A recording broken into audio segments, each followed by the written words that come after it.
Karena kita berhubungan dengan manusia. Memahami manusia berarti harus memahami ilmu psikologi. Psikologi dan selling terangkum di dalam buku ini.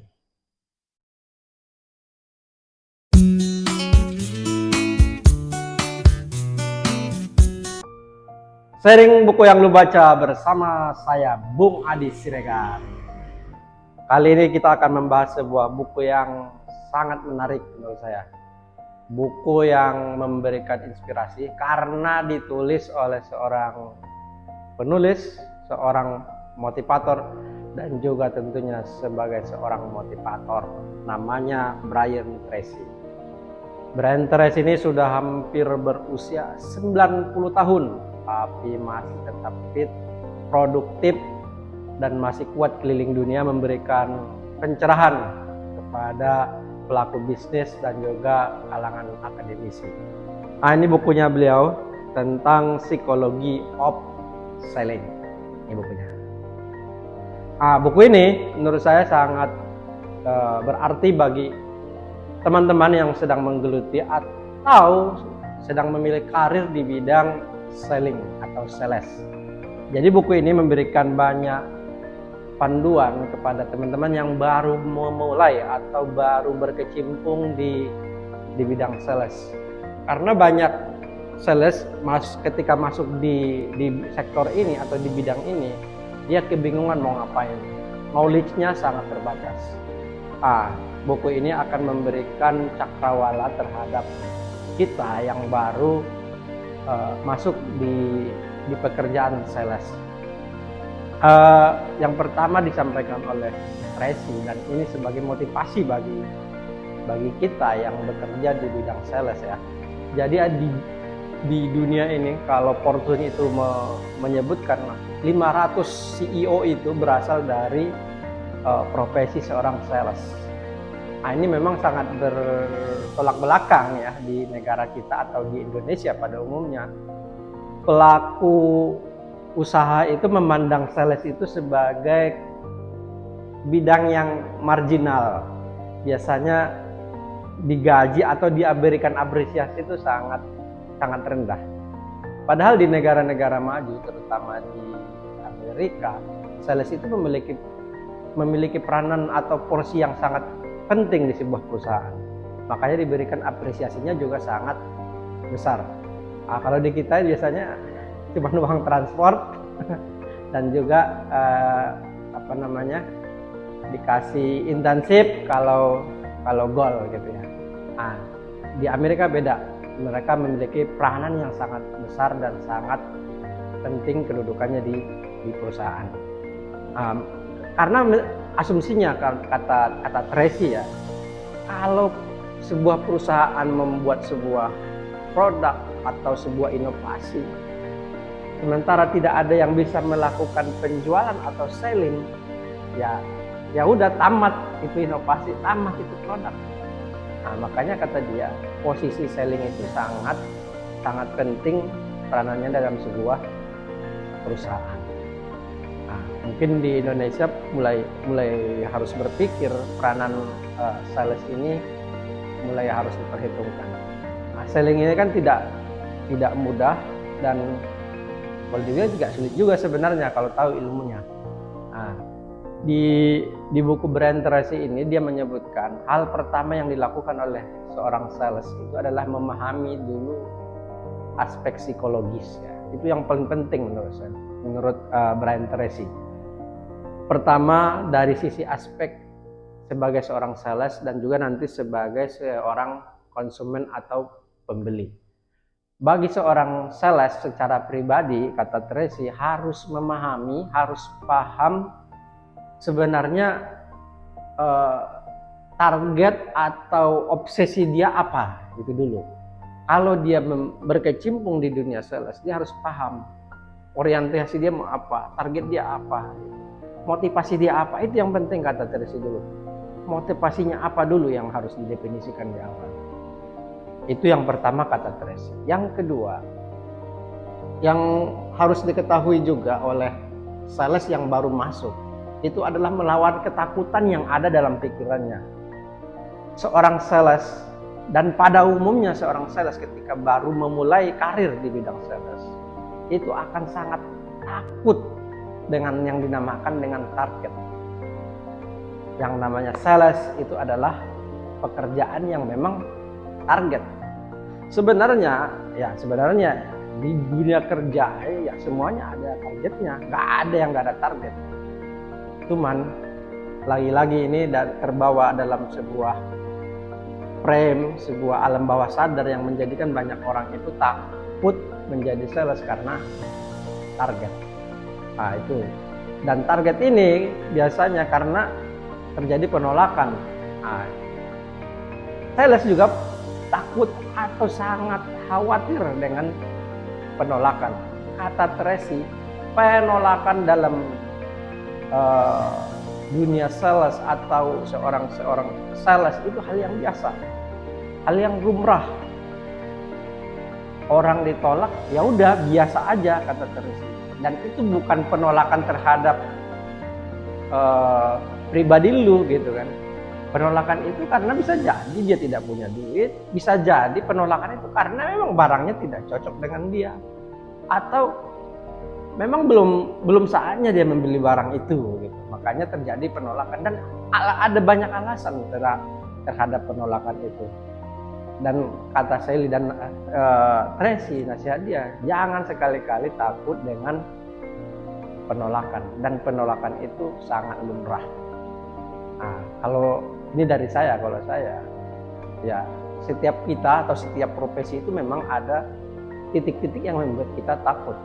Katakanlah misalnya seorang pelaut, dia akan sangat takut dengan namanya gelombang. Padahal gelombang itulah yang membawa dia ke samudra atau melewati samudra. Ketika dia bisa berdamai dengan gelombang, disitulah seorang pelaut dikatakan sukses. Dan begitu juga seorang sales, ketika dia bisa berdamai dengan ketakutannya untuk ditolak, disitulah dia awal sukses sebagai seorang sales. Ditolak itu hal yang biasa. Bahkan kata teman, ini pengalaman teman bukan dari saya, dia berprofesi sebagai sales. Bahkan kadang ya ditolak itu sebenarnya masih biasa. Yang dimaki-maki itu juga sering katanya di bidang sales itu. Dan ya biasa aja, nggak usah baper kata dia. Lika-likunya ya di situ. Yang ketiga dari bukunya Tracy ini juga, yang perlu diperhatikan adalah tentang jam terbang atau pengalaman. Jadi seorang sales itu harus terus belajar, harus terus melakukan observasi terhadap yang dia lakukan. Itu yang harus dilakukan oleh seorang sales juga. Terus belajar dan jam terbang. Belajar dan jam terbang itu sangat penting untuk seorang sales. Karena dari jam terbang dan belajar itu akan melahirkan kemahiran dalam menjual sebuah produk. Yang keempat, istilahnya Tracy di sini, cara Columbus. Nah, cara Columbus itu begini, dia hal yang harus dihindari seorang sales itu cara Columbus. Jadi Columbus itu datang dari Eropa menuju India, target dia itu. Tapi sebenarnya Columbus ini tidak tahu India itu di mana. Dan ketika dia melakukan pelayaran dan terdampar di Amerika, dan dia nggak tahu dia sedang di mana, di pulau mana, di belahan bumi bagian mana, itu dia nggak tahu. Itu kalau bisa, kata Columbus, harus dihindari oleh seorang sales. Penjelasannya begini, jangan sampai seorang sales datang ke kantor pagi hari, dia bingung mau ngapain, mau kemana, mau target apa, mau tujuan apa, mau ketemu siapa hari itu. Seorang sales jangan seperti Columbus, kata Tracy. Dia harus paham, punya target hari itu mau ngapain. Itu yang disampaikan oleh Tracy dalam buku ini. Ada 4 poin tersebut yang menurut saya yang menjadi poin penting dalam buku ini. Jadi memahami seorang seorang sales secara pribadi dan juga seorang pembeli. Nah, untuk seorang pembeli ini yang harus dipahami kata Tracy. Ketika ketemu seorang klien atau sedang melakukan prospek, yang harus diperhatikan pertama adalah kata Tracy tentang siapa yang mau kita ajak ngomong. Itu harus kita paham benar. Kita harus tahu latar belakangnya minimum begitu. Karena ketika kita tahu, komunikasi awal itu akan sangat terbuka. Untuk memahami konsumen juga, kata Tracy, seorang sales itu juga harus memiliki impression yang bagus. Kesan yang pertama yang begitu menggoda itu wajib, kata Tracy. Karena biasanya pembeli itu atau calon pembeli itu mau berkomunikasi ketika melihat kesan kita itu menarik atau dia tertarik dengan penampilan kita. Jangan sampai penolakan di awal itu gara-gara penampilan kita yang tidak tepat. Itu kata Tracy. Untuk memahami konsumen, yang terpenting juga menurut Tracy adalah memahami kenapa seorang pembeli atau konsumen itu melakukan keputusan pembelian. Itu sangat penting, kata Tracy. Nah, di buku ini dia menjelaskan, kalau versi Tracy ya, tapi di beberapa riset sih disebutkan bahwa konsumen biasanya melakukan pembelian itu karena sisi emosi, bukan karena sisi rasio. Di banyak riset disebutkan 95% konsumen itu melakukan pembelian karena emosional, dorongan emosional. Nah, kalau kata Tracy, ini Tracy, pengalamannya Tracy, 100% konsumen itu didorong oleh sisi emosionalnya ketika melakukan pembelian. Jadi seorang sales harus paham betul memanfaatkan sisi emosional konsumen. Itu yang terpenting juga dari sisi emosi.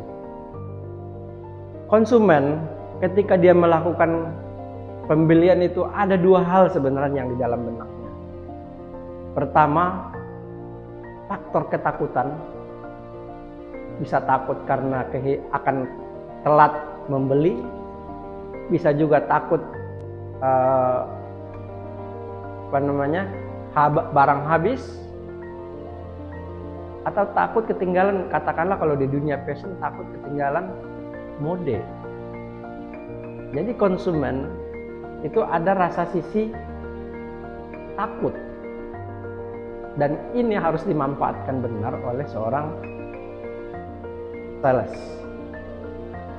Selain dorongan rasa takut, konsumen juga biasanya melakukan pembelian itu karena melihat sebuah produk, sebuah benda itu karena ada manfaatnya.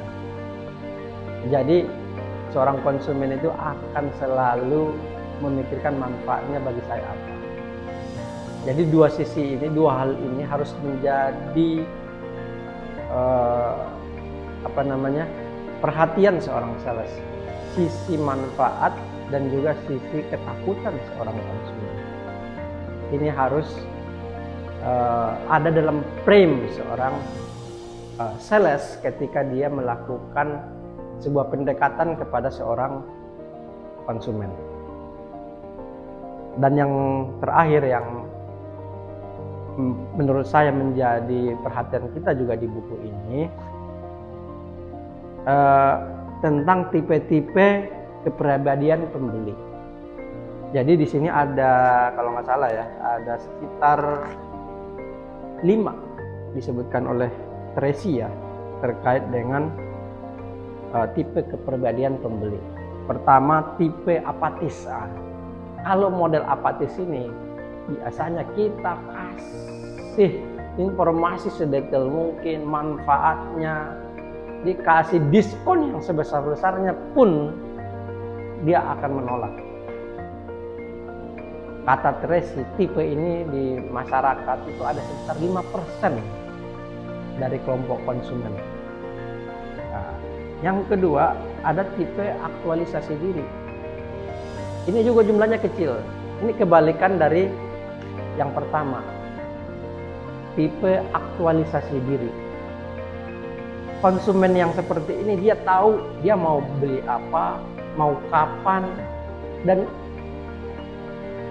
duit di kantong dia berapa dia juga paham.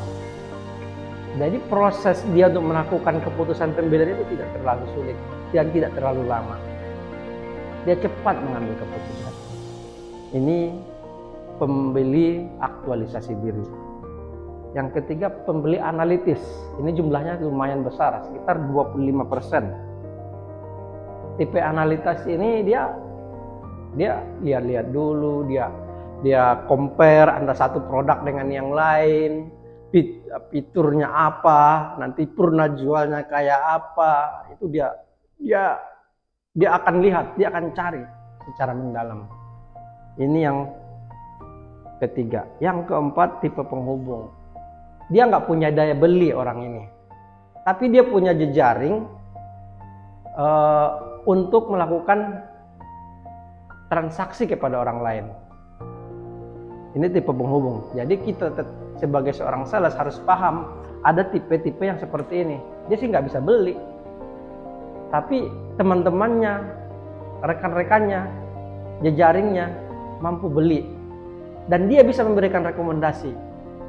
Dan orang-orang seperti ini juga bisa disasar oleh seorang sales. Dan pendekatannya tentu beda dengan orang yang akan menggunakannya langsung. Yang terakhir itu tipe penyetir. Tipe penyetir ini kata Tracy orangnya sangat terbuka. Pokoknya dia langsung to the point aja.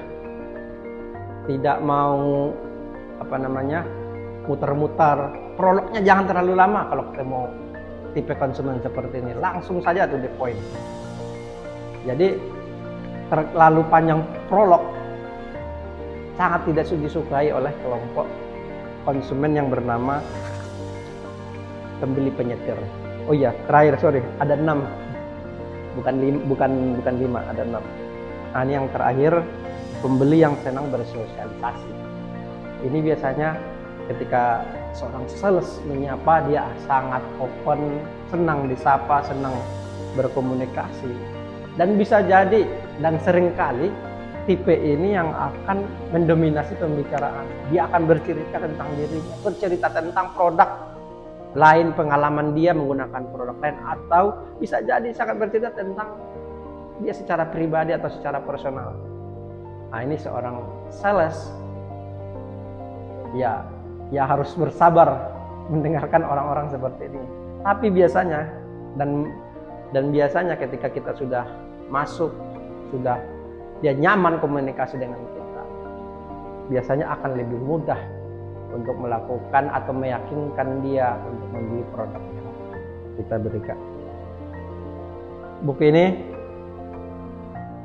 menurut saya secara pribadi sangat cocok untuk dijadikan sebagai referensi bagi seorang sales, terutama yang baru memulai karir di bidang sales. Karena buku ini menyajikan pengetahuan yang sangat dasar, yaitu tentang psikologi dalam penjualan. Karena proses penjualan itu sendiri menurut saya proses psikologis yang sangat kental, karena kita berhubungan dengan manusia. Memahami manusia berarti harus memahami ilmu psikologi dan selling terangkum di dalam buku.